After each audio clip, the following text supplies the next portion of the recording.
Olá pessoal, tudo bom? Hoje nós vamos verificar como implementar o login dentro do nosso sistema lista de tarefas. Então vamos dar uma olhada como que ficou o comportamento dele pronto, depois a gente olha o código. Então aqui no login, trouxe aqui o botãozinho, onde quando clicar agora vai abrir o modal. Eu vou digitar aqui um usuário que já existe lá no nosso banco, já está cadastrado, ok. Então, ó, usuário logado com sucesso. Eu vou dar o OK. Ele fechou aqui para mim o meu diálogo do login. Além disso, ele trocou aqui para eu poder ter a opção de fazer o logout, ou seja, de eu sair dessa minha sessão de login.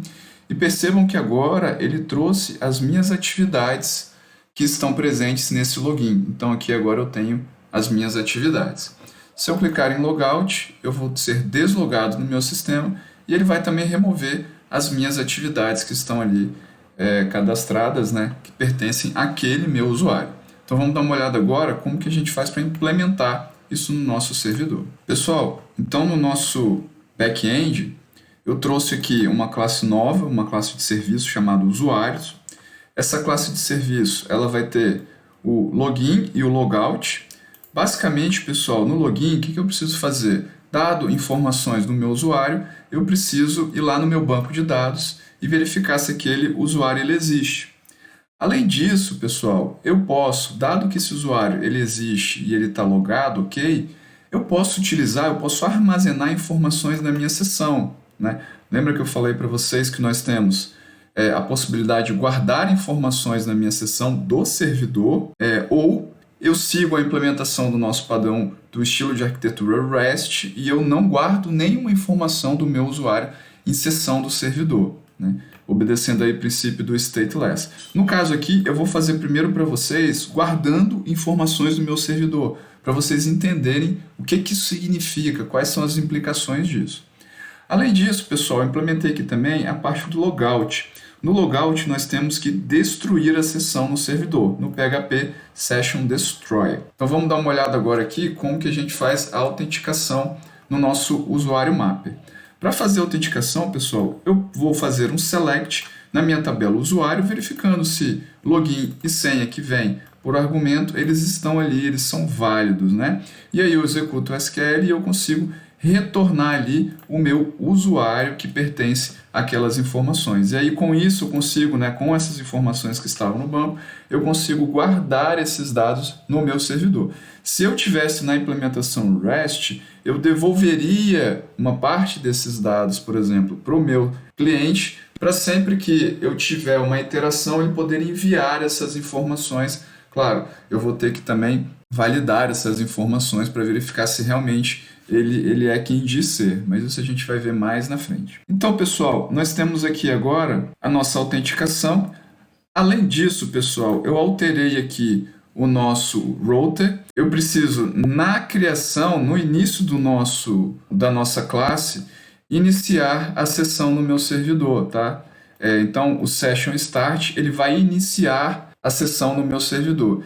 Esse Session Start, pessoal, é o que vai criar o nosso cookie do PHP Session ID, que é o que é enviado para reconhecer quem é aquela pessoa que está interagindo ali a todo momento com aquele servidor. E aí, pessoal, antes de voltar para mostrar o SES-ID, o PHP SES-ID, vou mostrar para vocês também que agora, no nosso tarefa mapper, como nós temos a informação de quem é o usuário, eu preciso também alterar agora o buscar da minha tarefa, porque agora eu tenho o ID do usuário que está interagindo ali com aquela sessão. Então, por exemplo, na hora de exibir aquelas tarefas, é interessante que eu exiba as tarefas daquele determinado usuário. Para isso, eu preciso do User ID. Então, eu estou passando agora o User ID para dentro dessa sessão.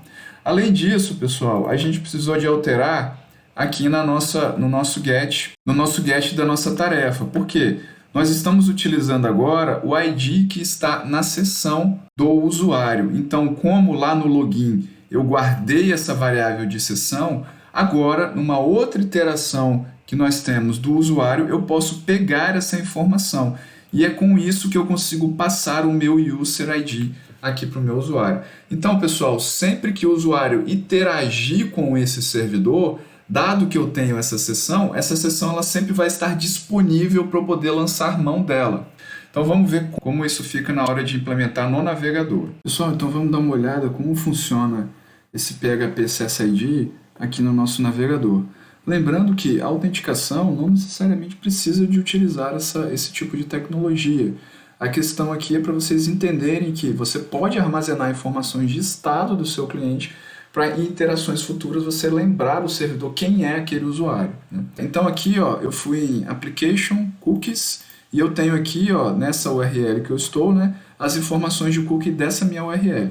Grande vantagem de utilizar esse tipo de tecnologia é que a cada momento, a cada requisição que você faz, essas informações de cookie elas já são colocadas nas requisições HTTP, ao passo que você não precisa ficar adicionando isso na requisição. Então aqui eu tenho o valor específico, né, do ID do PHP SSID para essas minhas iterações. Então sempre que eu for interagir, isso vai ser enviado e aí o servidor consegue recuperar qual é a sessão daquele usuário. Então com isso ele consegue recuperar aquelas informações específicas do usuário, como User ID, o nome do usuário, o papel do usuário, coisas desse tipo. Então aqui nós temos que toda vez que eu der um atualizar, como eu tenho essas informações lá na seção do usuário no servidor, ele recupera as informações do meu usuário aqui, as tarefas no caso. Se eu apagar essa informação aqui e eu pedir novamente, ele já não vai mais se lembrar quem é. E aí, inclusive, ele vai criar um outro token aqui específico, só que ele não tem essas informações no servidor. Para isso eu tenho que fazer o quê? Eu tenho que logar. Ao logar, pessoal, o que ele vai fazer? Ele vai lá no servidor atribuir essas informações de usuário, user ID e nome a esse ID aqui, PHP SSID. Então, em cada requisição que a gente fizer para o nosso servidor, isso vai ser enviado e ele vai conseguir recuperar no servidor essas informações. Lembrando que desse tipo de implementação, nós temos a persistência, né, de informações no servidor de forma específica. Então, nós temos o estado do cliente guardado no servidor. Ao passo que, quando você utiliza um estilo de arquitetura REST, que é stateless, ou seja, você não pode guardar esses estados da sessão do usuário no servidor. A ideia é que você sempre envie essa informação para o servidor sempre que você precisa interagir com o servidor. Beleza, pessoal? Valeu!